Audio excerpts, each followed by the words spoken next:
Nichukue fursa hii kuwashukuru na kuwapongeza sana viongozi wote ambao walishiriki kupanga na hatimaye kutekeleza mpango huu.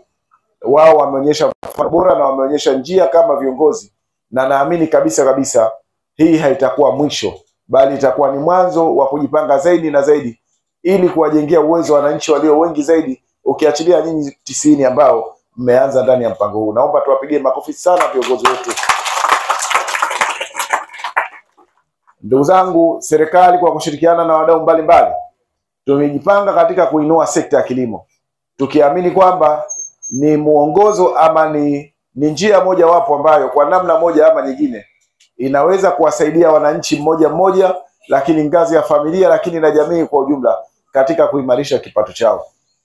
Hivyo jitihada za makusudi kupitia serikali yetu ya Jamhuri ya Muungano wa Tanzania inayoongozwa na Dr. Samia Suluhu Hassan zimewekwa ili kuhakikisha tunainua sekta hii ya kilimo. Mipango pamoja na uwezeshaji kupitia miundombinu mbalimbali kwa sekta ya kilimo imekuwa ikifanyika ili kusudi kutengeneza mazingira rafiki kwa wananchi, ili na wao waweze kuzalisha kipato ambacho kitakuwa kinatija kwa wao mtu mmoja mmoja, familia na ngazi ya jamii kwa ujumla. Katika jitihada hizo tumeweka mkazo katika swala la kuhakikisha kwamba tunakuwa na maeneo ya uhakika ambayo tunafanyia shughuli hizi za kilimo. Moja wapo sasa hivi ndani ya wilaya yetu tumekuwa na kifaa maalum cha kupimia udongo. Hapo awali tulikuwa tukifanya shughuli hizi za kilimo katika maeneo ya mabondeni na katika maeneo yenye miteremko mikali kwa kubahatisha tu. Lakini serikali ya Dr. Samia Suluhu Hassan kwa kuona umuhimu na kuthamini juhudi za wananchi wa wilaya ya Kilosa walioamua kuwekeza kwa sekta ya kilimo, imeamua kununua kifaa maalum kwa ajili ya kupimia udongo, ili pale tunapokwenda kufanyia shughuli zetu za kilimo tuwe na uhakika na kile ambacho tunataka kukizalisha.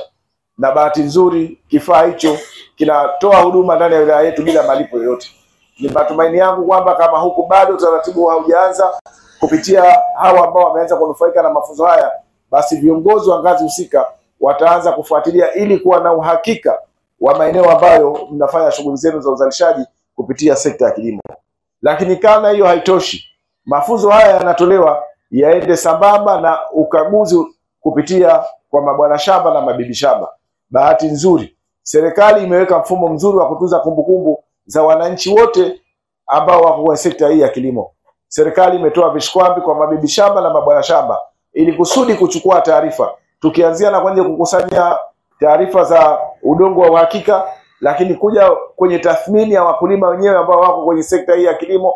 Mabibi shamba na mabwana shamba wamewezeshwa kuwa na vishikwambi ili kusudi kuweza kutunza kumbukumbu hizo muhimu na hatimaye ziweze kutafsiri dhana ya kuwasaidia wakulima, kama alivyosema mkulima mmoja mmoja, wale walioko kwenye vikundi na wale vijana ambao wameamua kwa makusudi kujikomboa kupitia sekta ya kilimo.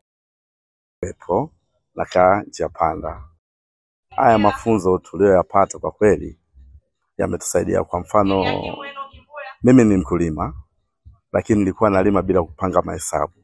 Nilikuwa nalima kilimo cha kizamani.